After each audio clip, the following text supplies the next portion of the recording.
Hello. Apparently it's World Podcast Day. It's the 30th of September 2015. So welcome to the 14th episode of the CodecMoments.com podcast, the Codec Call. I'm Andy Brown. You might notice that I'm sat here playing Everybody's Gone to the Rapture, as it's my Codec Momentum game for September. I have literally a couple of hours in which to finish this, so I'm going to try and do it as we speak. I'm wandering through the English countryside, breaking and entering into every house, shed, garage, doctor's surgery, pub that I can find. And I'm also drinking a cup of tea, as you can delicately hear. But it doesn't get more quintessentially British than that, does it? Coming up later on the podcast, Matt's going to be joining me, and we're going to be talking to Peter Daish from Daish Games, who developed CollectOrb, which we reviewed on our website a little while ago. And I'm also going to be updating you about everybody else's progress in Codec Momentum. A lot better than mine, I'll be honest. In the meantime, the Professor's going to join us and talk about a game that he's been playing recently that I think is relatively close to his heart. And I'm just going to have a play on this train set. See you soon.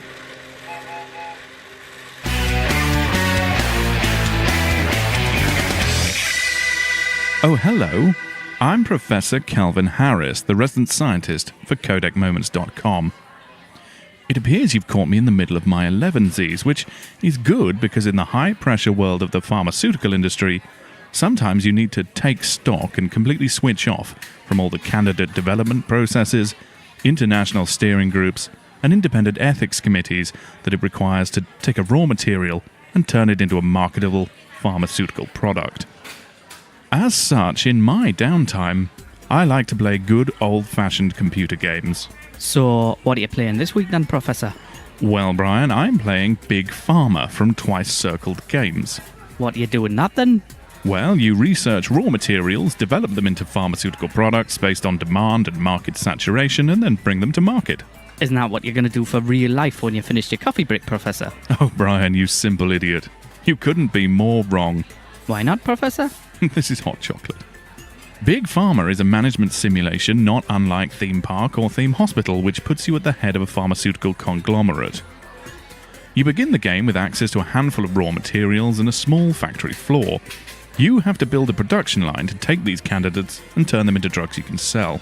Wow. With conveyor belts and everything. More conveyor belts than you can shake a stick at, Brian. I wouldn't imagine sticks would be permitted in the sterile environment of a pharmaceutical production facility, Professor. Figuratively, Brian. You create these drugs by changing the concentration of the raw materials, which will activate beneficial effects within an effective range of concentrations, such as mild analgesic effects, Painkillers like aspirin, reducing hypertension, that lowers your blood pressure, or gastrointestinal protection. stops you doing hurty burps. These basic drugs provide you with the revenue to hire research scientists who can develop new manufacturing processes and analytical techniques. This is the key to streamlining your production lines and maximizing revenues. Each cure has a max strength that can be determined after you've unlocked the analyzer and fed some of your raw material into it. The closer you are to the max strength within the range of effective concentrations for that drug, the more efficacious it is. Each drug you produce is rated. Higher rated drugs give you a bonus on their profits, but you'll need to figure out for yourselves if it's worth the increased production cost per unit and capital expenditure on your production lines to achieve this. It's not all sunshine and rainbows, though. There are side effects too that also have an effective range of concentrations and max strength. The closer you are to the max strength of any side effects, the more detrimental they are, which damages the reputation and sales of your product. Making the best drug you possibly can becomes a balancing act of risk-to-benefit ratio versus production cost. The technologies developed by the researchers you employ can also be used to upgrade current cures to treat more complex conditions. Again, this incurs greater costs and requires longer production lines, as your manufacturing now involves several steps. Another way to develop new cures for new conditions is to hire and send explorers off to some of the Earth's wildest and most distant locations. Like Darlington or Hull, Professor. Quite. They'll come back eventually with new raw materials, some of which will even contain catalysts that add a puzzle element to your production process, requiring you to shake and mix precursors and products to create complicated compounds. No doubt needing more technological jiggery-pokery from your research scientists here, Professor. That's right, Brian. They'll not only develop creamers, shakers and multi-mixers to improve your production lines, they'll also develop patents to protect your creations from the competition, outsourcing to reduce staffing overheads, and bribery. Lobbying and regulatory connections, Professor. And lobbying and regulatory connections to improve the public's perception of your products. This public perception impacts on your products by influencing the ratings and bonuses that we discussed earlier, and sales performance too. The business simulation doesn't stop there though. As I've already said, you have to take into account materials and production costs, but also demand for particular cures and market saturation of both yours and your competitors' products. The rabbit hole goes as deep as you wish to delve.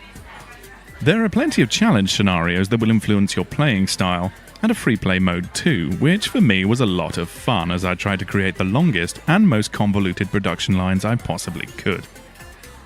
Big Pharma has taken a host of management simulation and puzzle aspects onto its production line, shaken them up, and mixed them into one pill. The only thing that's hard to swallow is the price at £18.99 on Steam, and at the time we recorded, it's a little cheaper on GOG for some reason at £16.49. Personally, I think it's a little bit expensive for what it is, but I wouldn't hesitate to buy it with even a small reduction on that price. I guess that's the price you pay, though, for years of unrewarding research and development that come before you can finally release a marketable product.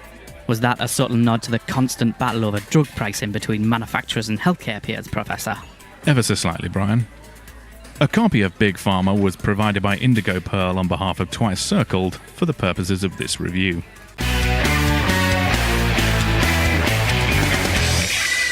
So I'm still sat here drinking tea and playing with my train set on Everybody's Gone to the Rapture. I'll be honest, I probably need to pick up the pace if I'm going to complete this by the end of the podcast. Ooh, trophy. Right, let's turn off the train set and crack on.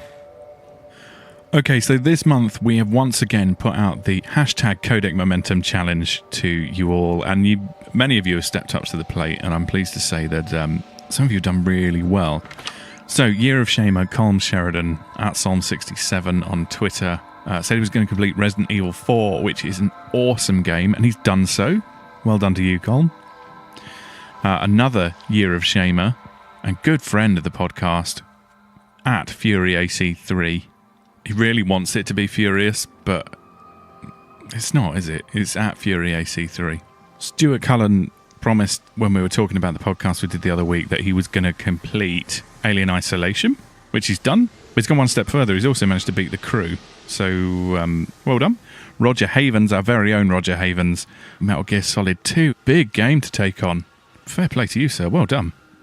And the ever-present Nick Hulk has completed Peggle 2, which, as we all know, is powered by unicorns.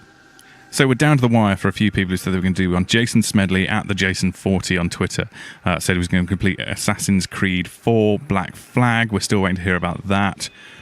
So we'll have to find out about that in the next few hours. And also Matt Holt, our very own Matt, who is going to complete the Lord of the Rings Shadow of Mordor DLC packs.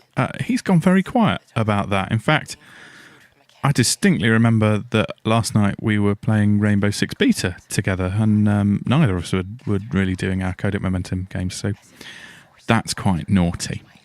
If you sat here wondering what we're talking about, the idea behind Codec Momentum is that we've all got games that we really should have finished but didn't quite manage it for some reason or another. Could be that we spent months waiting for them to arrive, and then they turned out to be time sinks and we moved on to something newer and better. Or it just could be those wonderful games that we get with PlayStation Plus or games with gold, freebies from Steam that just sit in our libraries untouched and unloved. And then, as is my case, real life just tends to get in the way. So the idea behind Codec Momentum is that every month you pick one game, or more than one game, you can have as many as you want really. Let us know what you're going to play, what you're going to finish, and just tweet us at Codec Moments using the hashtag Codec Momentum. Simple as that. When you're done, when you've completed it, you play it through the month. Let us know by sending us a screen grab of the final trophy or achievement, or a screenshot of the credits. And as a well done you for completing the game will send you a Codec Moments badge, and they're awesome.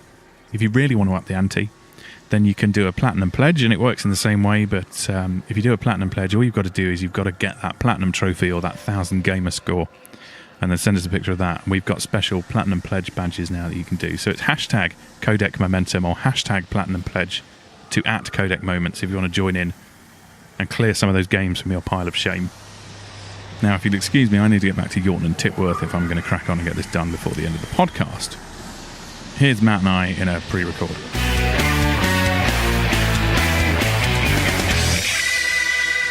Recently at codecmoments.com, we reviewed CollectOrb as part of our Cost of a Coffee podcast with the Professor and Brian.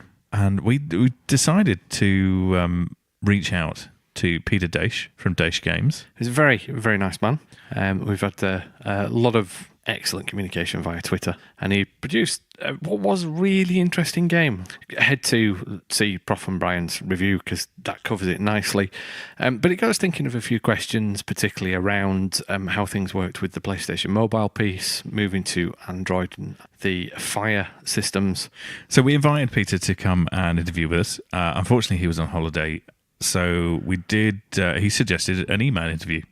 We said great, but obviously with it being a podcast, we would need to voice his responses somehow. We were discussing amongst the team. We thought about one of us doing it. It might be a bit weird, might get a bit confusing. So we went to the Professor and we said, Prof, look, would you do it?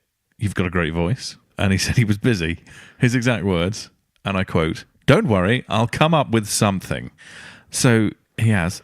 You can't see this. In the corner of the room, there's a 4-foot tall cardboard box with PodBot 3000 written on it and a microphone in front of it. And Is he taking the mic?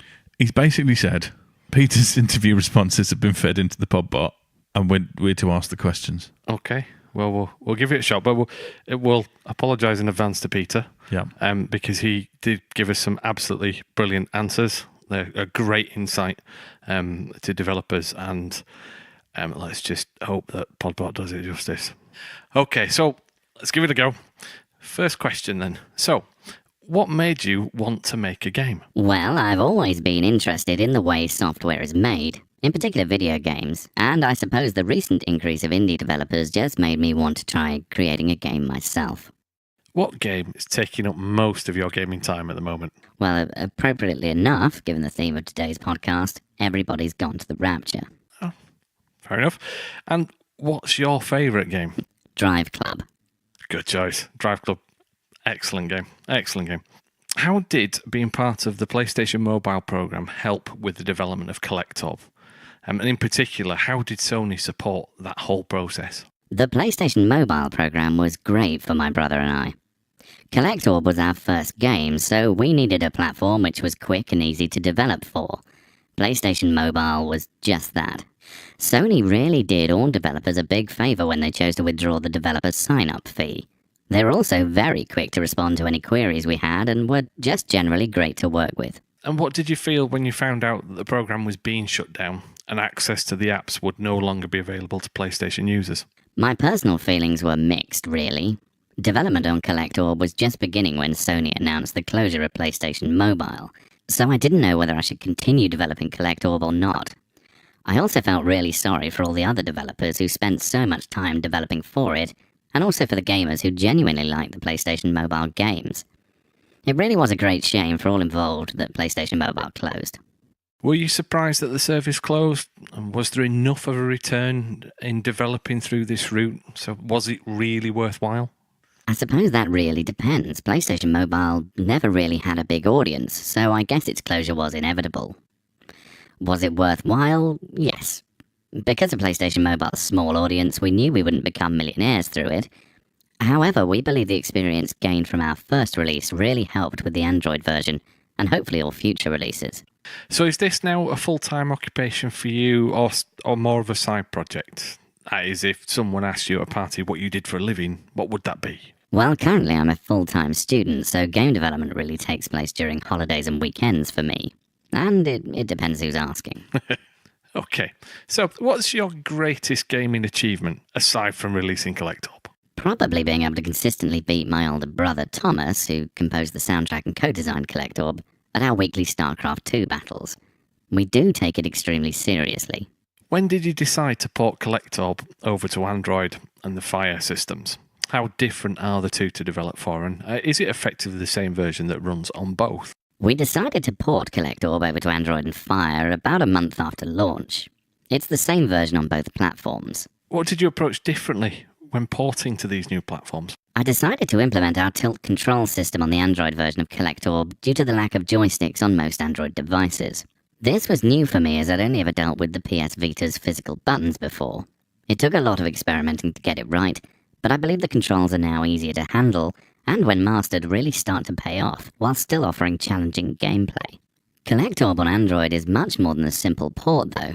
Lots of features such as tilt controls, extended soundtrack, new levels, etc. weren't included in the Vita release. So I'd say it's more like CollectOrb 2.0. And how was it working with the Unity engine? Awesome. As I didn't have all that much experience in computer coding, and none whatsoever in game development, it was vital that I could use something that was fairly easy to pick up and had a great online community. I would definitely recommend it to anyone who's interested in giving game development a go. How hard was developing for Android, given the large variety of devices the game could end up running on? It was quite challenging. The varying hardware and the sheer amount of Android devices available made it impossible to be 100% certain it would run well on most devices. From testing on lots of different Android devices, I found I had to make a few adjustments to the graphics and stuff like that to make it slightly more mobile-friendly and more widely compatible. Is CollectOrb the game you plan to develop? Or were there other iterations first? Or even, was it another game entirely? At the beginning, we had a few ideas for the kind of game we wanted to develop. That is, a game which was tough to beat, looked good, and was generally fun to play. CollectOrb is the product of those ideas, although the game was slightly different in the earlier stages of development. There was no darkness, and the ball orb was coloured red and didn't glow. A few level designs changed along the way as well. And do you plan to port this over to iOS? Nothing's been set in stone, however we aren't currently planning to release CollectOrb on iOS. And what's next for Daish Games? I can't say exactly, however we're intending to have another game out by the end of 2015.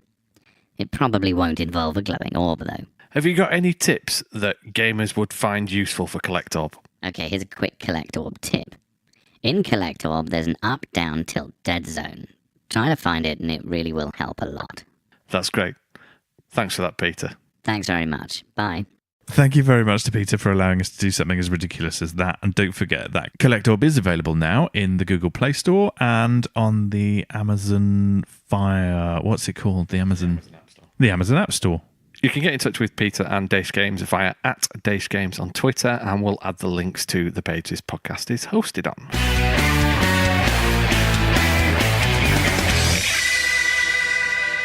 Well, that's it for another episode of the Codec Call podcast. I've been Andy Brown. If you want to get in touch, you can tweet us. You can tweet me directly @ClinicalAndy, or you can get in touch with the Codec Moments team by tweeting @CodecMoments. Especially if you want to take part with those hashtag Codec Momentums or hashtag Platinum Pledges. You might notice that I'm doing this outro over serene credits music. I've done it. I've finally completed Everybody's Gone to the Rapture, so that's chalk 1 Codec Momentum up to me this month. And in the next podcast, we'll be revealing whether Matt's managed his, and also what our choices for October are going to be. Until then, don't be a stranger, get in touch, and happy World Podcast Day. Bye!